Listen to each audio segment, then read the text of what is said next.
Good morning प्यारे बच्चों। हमने हमारा माता का अंचल पाठ पूरा कर लिया था। इसके अभ्यास प्रश्न कर लिए थे। आज हम इस पाठ को और अधिक अच्छे से समझने के लिए इसके कुछ अतिरिक्त प्रश्न करेंगे बेटा। अतिरिक्त प्रश्न करने का हमें ये लाभ होता है बेटा कि हम पाठ को और गहराई से समझ सकते हैं और पाठ पर आधारित अन्य प्रश्नों के उत्तर देने के लिए स्वयं को तैयार कर सकते हैं। तो आओ शुरू करते हैं हमारे अतिरिक्त प्रश्न। हमारा पहला प्रश्न है बेटा, किस घटना को याद कर लेखक कहता है कि वैसा गोरा मुंह हमने कभी नहीं देखा? माता का अंचल पाठ के आधार पर बताइए।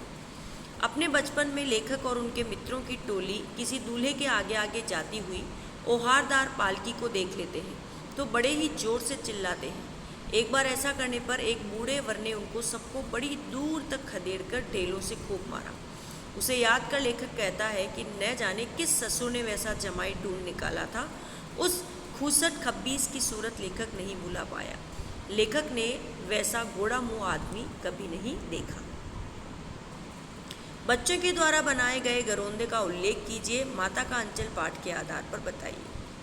लेखक की मित्र मंडली ने एक दिन घर बनाने का खेल खेलने का निश्चय किया। तिनकों का छप्पर, दिया सलाई की पेटियों के किवाड़, घड़े के मुंह का चूल्हा चक्की, दिए की कढ़ाई और पूजा की आचमनी से कलछी बनाई जाती। पानी, धूल और बालू को मिलाकर जोनार तैयार किया जाता। जोनार दावत। पंगत बिठाई जाती। पंगत के अंत में पिताजी जीमने बैठते। उन्हें बैठा देखकर सब हंसने लगते और फिर घरौंदा बिगाड़ कर भाग जाते। वे लोटपोट होकर पूछते, फिर कब भोजन होगा भोलानाथ? इस प्रकार लेखक ने बच्चों के अद्भुत व विचित्र घरौंदे का सजीव चित्रण किया है। माता का अंचल पाठ में लड़कों की मंडली जुटकर विवाह की क्या क्या तैयारियां करती थी? माता का अंचल पाठ में लड़कों की मंडली बारात निकालती थी। वे बड़े कनस्तर को मजे से तंबूरा बनाकर बजाते, अमोले को घिसकर उससे बड़े मजे से शहनाई बजाते, टूटी हुई चूहेदानी को पालकी बनाकर उसे कपड़े से ढक देते।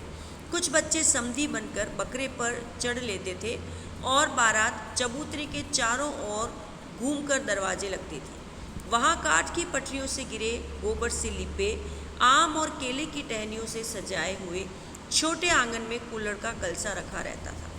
वहीं पहुंचकर बारात फिर लौट जाती और लौटते समय खटोली पर लाल पर्दा डाल दिया जाता और दुल्हन को उस पर चढ़ा दिया जाता। बाबूजी दुल्हन का मुंह देखते तो सब बच्चे हंस पड़ते। बच्चे सरल, निर्दोष और मस्त होते हैं। माता का अंचल पाठ के आधार पर सिद्ध कीजिए। एक कहावत है, बच्चे मन के सच्चे और सरल होते हैं।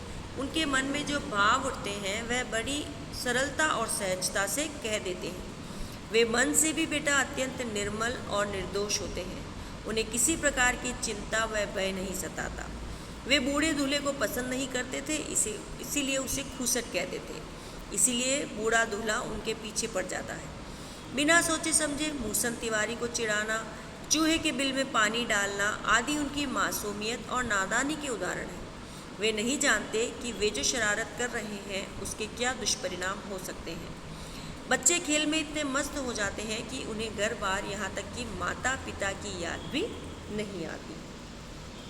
अगला प्रश्न देखो बेटा, माता का अंचल पाठ के आधार पर लिखिए कि माँ बच्चे को कन्हैया का रूप देने के लिए किन किन चीज़ों से सजाती थी। इससे उसकी किस भावना का बोध होता है? आपकी राय से बच्चों का क्या कर्तव्य होना चाहिए? भोलानाथ की माँ उसके सिर में बहुत सा सरसों का तेल डालकर बालों को तर कर देती। उसके बाद वह उसका उपटन करती। भोलानाथ के नाभि और माथे पर काजल का टीका लगाती। उसकी चोटी गूंथकर उसमें फूलदार लट्टू बांध देती थी। इसके बाद रंगीन कुर्ता टोपी पहनाकर उसे खासा कन्हैया बना देती थी। इससे माँ का भोलानाथ के प्रति लाड प्यार की भावना का बोध होता है। हमारी राय में बच्चों को भी अपने माता पिता के प्रति यही कर्तव्य है कि वे उनके प्रति आदर सम्मान का भाव रखें और ऐसा कोई भी काम अपने जीवन में ना करें जिससे माता और पिता की भावनाओं को ठेस पहुँचे, क्योंकि बेटा वे अपने पूरे जीवन आपको सजाने संवारने, आपके भविष्य को बनाने में गुजार देते हैं। तो हमें भी हमेशा उनके सम्मान के प्रति सचेत रहना चाहिए।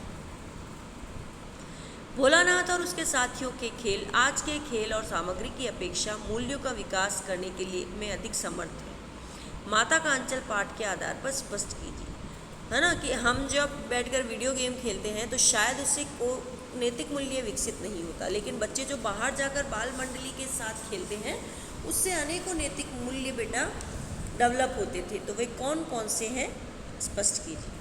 प्राय बच्चे अधिकांश कमरों में रहकर अकेले खेलना चाहते हैं। इन खेलों में प्रयुक्त सामग्री मशीन निर्मित होती है। इस प्रकार के खेल से बच्चे का मन भी बनावटी हो जाता है। उनमें मित्रता, सहयोग आदि की भावना विकसित ही नहीं हो पाती। इसके विपरीत भोलानाथ के खेल खुले मैदान में खेले जाते थे। इनमें पक्षियों को उड़ाना, खेतीबाड़ी करना, बारात निकालना, भोज का प्रबंध करना आदि मुख्य थे। इन खेलों में काम आने वाली सभी वस्तुएं हस्त निर्मित होती थी। ये खेल साथियों के साथ खेले जाते थे, जिनसे सहभागिता, सद्भाव, मेलजोल आदि मूल्य विकसित होते थे। इसके अलावा इन खेलों की सामग्री में प्राकृतिक वस्तुएं शामिल होती थी, जो प्रकृति से जुड़ाव और उससे संरक्षित करना सिखाती थी। इससे बच्चों के मन में समाज के साथ राष्ट्र प्रेम का उदय एवं विकास होता था। माता का अंचल पाठ में बैजू तथा बच्चों ने किसे तथा क्यों चिढ़ाया, उसका क्या परिणाम हुआ, है ना, स्कूल की याद आ गई। माता का अंचल पाठ में बैजू और बच्चों ने गांव के बुजुर्ग मूसन तिवारी को चिढ़ाया, क्योंकि बैजू बड़ा ढीठ लड़का था। मूसन तिवारी अत्यंत वृद्ध थे, उन्हें आंखों से भी कम दिखाई देता था। गांव के सभी लोग अक्सर उनका मजाक उड़ाया करते थे। बैजू ने मूसन तिवारी को चिढ़ाते हुए कहा था, बुढ़वा बेईमान, मांगे करेले का चोखा। पीछे से अन्य बच्चों ने भी इसी उक्ति को दोहराना शुरू कर दिया। परिणाम स्वरूप मूसन तिवारी सभी बच्चों के पीछे पड़ गए। सारे बच्चे भागकर बच गए। मूसन तिवारी ने पाठशाला पहुंचकर लेखक तथा बैजू की शिकायत कर दी। बैजू तो भाग गया, लेखक पकड़ा गया। गुरुजी ने लेखक की खूब खबर ली और उन्हें घर जाने से मना कर दिया। लेखक के पिताजी को जब इस बात का पता चला तो वे लेखक को लेने विद्यालय पहुंचे और गुरुजी से क्षमा मांगी, है ना। माता का अंचल पाठ के आधार पर भोलानाथ के बाबूजी की पूजा पाठ की रीति पर टिप्पणी कीजिए। आप इससे क्या ग्रहण करते हैं। भोलानाथ के बाबूजी रोज प्रातःकाल उठकर अपने दैनिक कार्यों से निवृत्त होकर नहाकर पूजा करने बैठ जाते, रामायण का पाठ करते। पूजा पाठ करने के बाद वे राम नाम लिखने लगते। अपनी रामनामा बही पर 1000 राम नाम लिखकर वे इसे पाठ करने की पोथी के साथ बांध देते। इसके बाद 500 कागज के छोटे छोटे टुकड़ों पर राम नाम लिखकर उन्हें आटे की गोलियों में लपेटते और उन गोलियों को गंगा जी की ओर लेकर चल पड़ते। वहाँ एक एक आटे की गोलियाँ को वे मछलियों को खिलाने लगते। इससे हमें यह प्रेरणा मिलती है कि हमें भी जीवों पर दया दिखानी चाहिए। मछलियों को आटे की गोलियाँ खिलाना, चींटी, गाय, कुत्ते आदि सभी को भोजन देना चाहिए तथा सभी जीवों के प्रति प्रेम की भावना रखनी चाहिए। साथ ही अपने धर्म के रीति रिवाजों को पूर्ण निष्ठा के साथ हमें निभाना चाहिए। ओके बेटा, ये हमारे इस पाठ पर आधारित कुछ अतिरिक्त प्रश्न हैं। आपको इन प्रश्नों को समझना है और अपनी हिंदी की कॉपी में बहुत अच्छे से करना है। ओके बेटा, बाय।